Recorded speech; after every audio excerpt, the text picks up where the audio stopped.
If you enjoy what we do, please support the channel by giving the video a like.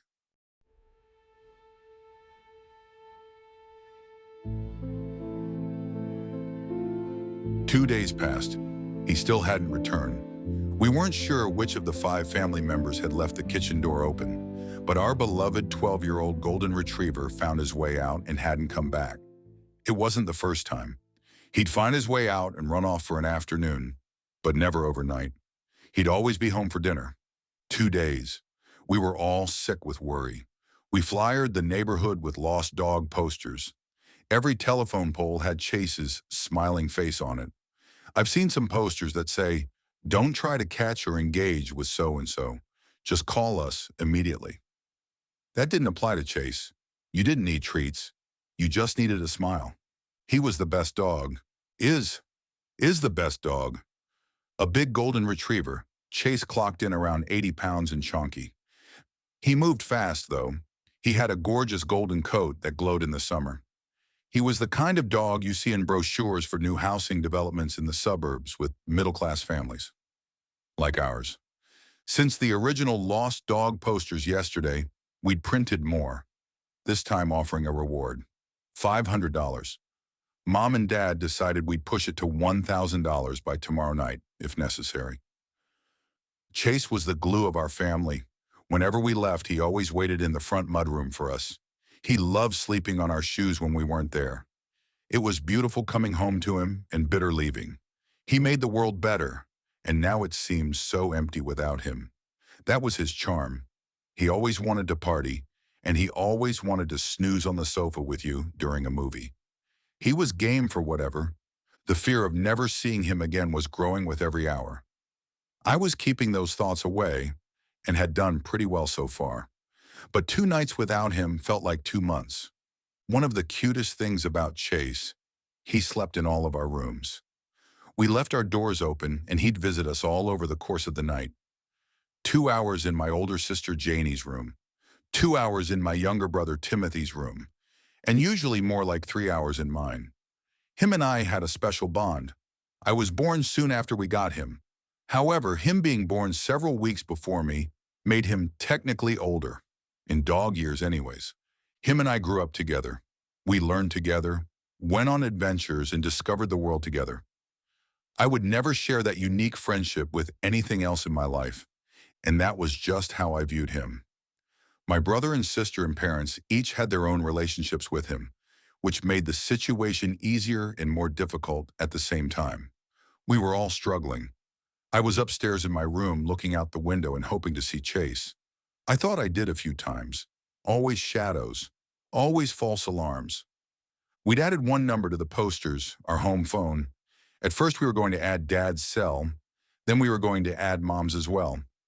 Then Janie wanted hers on the poster, so now there's just one. The house phone. Simpler that way. No confusion. But I did manage to get my favorite picture of Chase and I on the poster. We'd spread the search through our neighborhood and beyond for the better part of 2 days. One person would stay back at home by the phone, usually Mom and one of the kids. But this time, it was just me. The 4 of them splintered off in neighboring developments, flyering telephone poles and looking down alleyways and through parks. I wandered the house like a ghost. It felt foreign without anyone there, especially without Chase. Both nights I thought I heard him walking up the stairs, coming into my room, even hopping on my bed. But when I'd check, he was never there. My hope was fading. Would anyone ever call? At this point, it was still plausible he was alive. More than plausible, even. It had only been 2 nights. Someone could still bring him back.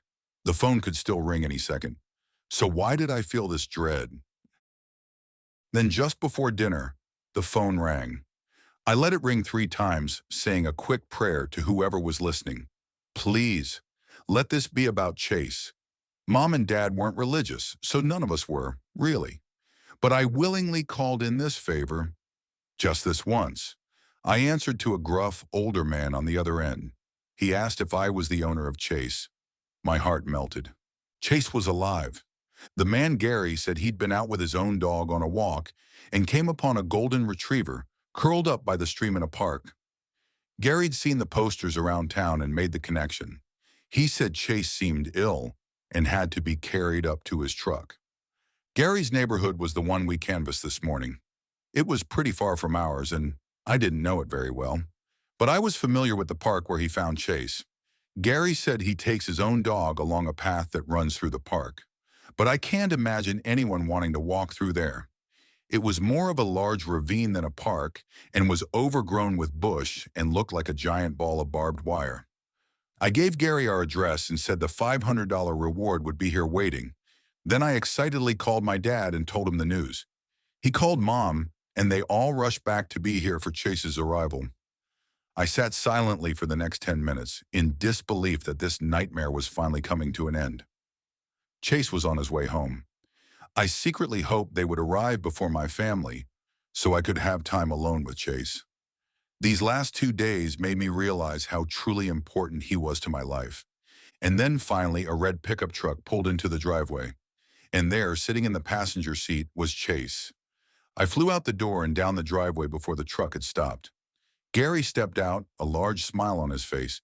You could tell he was someone's cool uncle. He was very friendly when he introduced himself, but I didn't really hear anything he said. My animal instincts took over, and I went directly to the passenger door. Gary advised me to take it slow, as the dog was acting peculiar. But I didn't take it slow. I couldn't. This was the moment I'd been waiting for. My dog was come home, safe and sound. I pulled the door open, and there he was, spread across the front bench. But he looked different, bloated, like his coat was suddenly too tight, and he wasn't wearing his collar. I approached him slowly and gently pet him. His eyes were squinty and appeared milky-like, as if covered in some kind of film. Yet he stared right at me. Hang on, was this even Chase? I mean, it looked like him, minus the missing collar and the bloating. Then I recalled he had a black mole inside his left ear. I immediately lifted his floppy ear, and there it was, the same mole I remembered. It was him. It was Chase. I wondered to myself what could possibly have happened to him. Gary offered to carry Chase inside, but just as he was about to lift him, Dad's car pulled up with Mum following behind. Janie and Timothy rushed out of the cars and rushed over to Chase, but were greeted with a low growl. They froze in their tracks. He'd never growled at us before. It wasn't loud and he didn't bare his teeth or anything, but it was scary. Dad went inside to grab the reward money while Gary followed carrying Chase. Then we all expressed our gratitude to Gary for contacting us and for his help, and then he went on his way. Now the 5 of us stood in the entranceway, staring down at the dog we loved so much. What had happened to him, and where had he spent the past 2 nights? Was he sick? Was he hurt? Dad immediately called the animal hospital, explained the situation, and luckily the vet arrived an hour later. But Chase wasn't friendly and wouldn't allow the vet to examine him. He growled and snarled and behaved unlike anything we had ever seen. The vet suggested we simply give Chase some space to resettle, but recommended we keep an eye on him. He assured us he would be back in the morning along with his assistant to conduct a thorough examination and to take blood samples, etc. That was that. The vet left and we were in charge. Chase got up from the entrance and awkwardly made his way down the hallway and to the basement door. Down he went. We were all perplexed. Chase never went into the basement. He always wanted to be close to us. Wherever we were, he was. But tonight was different. He ignored both his food and water dish and settled himself in the basement next to the furnace. Could he be mad at us? Was he scared? Either possibility made me nauseous. Dad reassured us that Chase would be fine. He just needed some time to rest on his own. We took turns checking in on him, and when it was my turn, I snuck into the kitchen and got some ground beef from the fridge. But when I brought it down to him, he looked even more puffy than before. His paws seemed swollen and sore. Chase hadn't touched his water. He looked up at me, uneasy as I approached. His eyes followed my every move, but I knew there was no way he would turn this down. Chase shifted his weight, now leaning towards me, so I moved closer, within 2 feet, and then a growl emerged. I stepped back, crouched down, and unrolled the paper towel, carefully tossing the ground beef over to him. Just as I thought he would, Chase gobbled it up, licking the floor clean. But no sooner had he cleaned up the beef than the growling returned. This time deeper, angrier, hungrier. I stood up and backed away with my hands out in front for protection. Chase didn't follow, but his eyes were locked on me. Suddenly, his lips pulled back, exposing his teeth. They looked so much bigger and menacing, and his tongue was as black as ink. I backed myself right up the stairs as his growl turned into a low mewl. What had happened to our healthy, friendly dog? Could he have been poisoned or perhaps bitten by a wild rabid critter? I knew he was up to date with all his shots, so he should be protected from serious illness. What was it? What was happening to Chase? I crawled under the covers that night, feeling even worse than I felt when Chase was missing. He seemed to not recognize us, and we him. How could he have changed in such a short time? What was the cause of his unusual behavior? I was worried to be sure, but was feeling more uneasy than sad. Somehow sadness wasn't my go-to. I was afraid. For the first time in my life, I closed my bedroom door and locked it before climbing into bed. Although Chase wouldn't likely be making his way up 2 sets of stairs, the thought of him possibly jumping into bed with me gave me the shivers. Laying in bed, I thought back to the old days when Chase and I would hunt bullfrogs. Those days seemed so long ago. Now he was a different dog, a snarling, mewling, unfamiliar dog sleeping beside the furnace in our basement. I heard Dad go downstairs, probably to check on Chase. I was in a dozy state, but I forced myself to stay awake until he returned. I could hear he and my mum whispering from their bedroom. They were afraid too. I could hear it in their voices. I finally drifted off shortly before midnight. I tossed and turned from one nightmare to another, when suddenly I was awakened by a loud scratching sound at my door. I froze in terror. Shit, was it Chase? The scratching got louder and became more desperate with growling and mewling and snarling. There was a banging thud, and then repeated thuds hitting the door with force. Then it stopped. I could hear fast and furious movement out in the hallway, followed by a blood-curdling scream. Oh my God, what was happening? It was coming from Janie's room. There was a deafening commotion of shuffling and yelling and horrible sounds like cattle being fed through a meat grinder. Then silence except for footsteps moving back and forth in the hallway. Bang! My door thudded inward over and over. I could see the frame wouldn't hold out much longer. I pulled myself out of paralysis, rushed over to the window, crawled out onto the overhang, and up onto the roof. I was shaking uncontrollably while clutching the base of the chimney. I could hear my bedroom door crash open and a rush of movement towards my window. There was howling and growling projected out into the night like wolves planning an attack. I could see neighborhood lights coming on while dogs everywhere were joining in with their own alarming howls. I sat in panic and complete stillness until everything quieted down. But before too long, a horrific screech came from my bedroom window. No one came to investigate. No one wanted to witness what kind of madness was unfolding in their neighborhood. I still couldn't budge. I sat clinging to the chimney stack, straining to not make a peep. Several minutes passed before the silence was again broken. I heard the back door of the house fly open and caught a slight glimpse over my shoulder of something rush out and disappear into the night. It was the scariest thing I'd ever seen. It moved like a dog. But it wasn't a dog, and it definitely wasn't Chase. I hid on the roof all night, anchored to the chimney stack. It got cold, but that just made me tense tighter. Finally, the sun came up. By this point, I wasn't scared to go back inside in case the creature returned.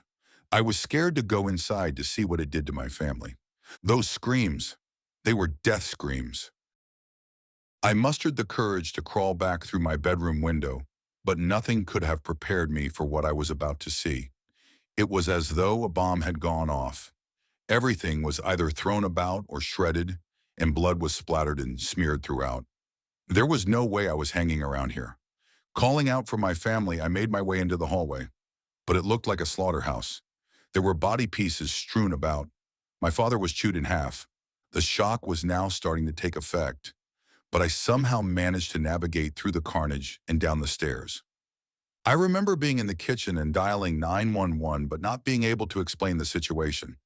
Chase was nowhere to be seen on the main floor, but I noticed a bloody trail with patches of fur leading to the basement door. I grabbed 2 knives from the drawer and made my way down the steps. It was dark and I could barely see, but something was in the corner by the furnace. I called out to Chase. No movement or sound. As I moved closer to the object, it looked like Chase, except it wasn't him. It was a pile of skin and fur, but then I saw a tail. That was Chase's tail. I knew that tail. It was like something had worn him as a coat. I gasped and threw up. I ran upstairs, placed the knives back in the drawer, and minutes later greeted the police. The next several hours were grueling and played out like a horrific nightmare. It was a nightmare. I went over all the details with the police. How we'd lost Chase, how he'd been found in a strange and disturbing state. They didn't seem to believe me, however. The messy scene spoke for itself. It was obvious some kind of wild and dangerous animal had turned this house into a bloodbath. My grandparents were summoned to pick me up. The rest of the night was spent in sadness and disbelief. They were in shock, and so was I. One thing I knew for sure was that I was going to find that thing and destroy it. And the first place I'd look would be the ravine Gary spoke of. A week later, I asked my grandparents if they'd be up for a walk. I told them I was sad and needed some time to think, and asked if we could drive down to my favorite park. They agreed, and after breakfast, we were packed in the car. The park was only a 20-minute drive. My grandparents were surprised that this was where I wanted to go. It wasn't much more than a ravine surrounded by a few bike paths and trails. We jumped on one trail and walked for a kilometer or two. Before too long, Grandma was feeling tired and weary from the night before, and she and Grandpa headed back to the car. They told me to take my time and enjoy the solitude. I kept walking on the trail, going over the events of the night before. I wasn't sure what I was looking for, but when I happened upon a stream, it suddenly hit me that it was probably the same stream where Gary had discovered Chase. I was now following the stream, which wound its way through some denser forest and then out into clearing. From there, it flowed down a culvert and out a large sewage pipe.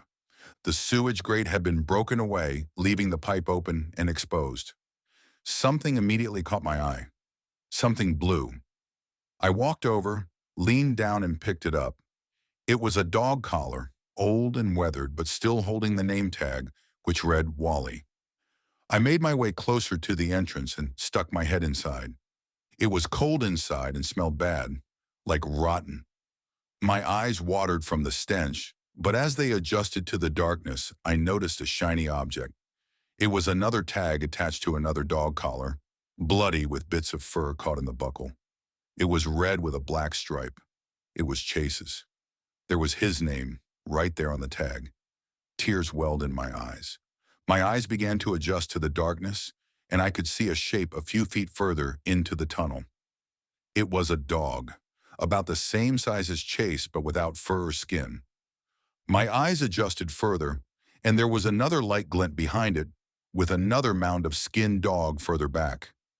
And another mound, and another, and more collars, and more skinned dogs. There were a dozen of them in the same state, skinned and furless. My mind raced. Something had been taking their skin, their coats, and wore them. Was that creature I saw posing as our pets to get inside our homes? I backed out of the pipe and threw up in the stream. Once my stomach settled, I ran back through the bush to the main path and followed it out to the parking lot to my grandparents' car. I was still holding Chase's collar and slipped it in my pocket. When we got back to my grandparents, I looked up the name Wally online for missing dogs in the area and found him. He'd been lost a few months ago in a neighborhood on the other side of town. His family was now dead, an unsolved animal attack. I spent the rest of the day trying to figure out what to do. I needed a plan, and I needed it fast. I'm going back to the park in the morning to wait for that thing to return, but I'm going with my grandma's bear mace and grandpa's wood chopping axe. If the creature doesn't come back tomorrow, I'll wait for it the next day, and the next day, and the next. But in the meantime, if you're reading this and your dog goes missing, be careful if it comes back. It might be something else.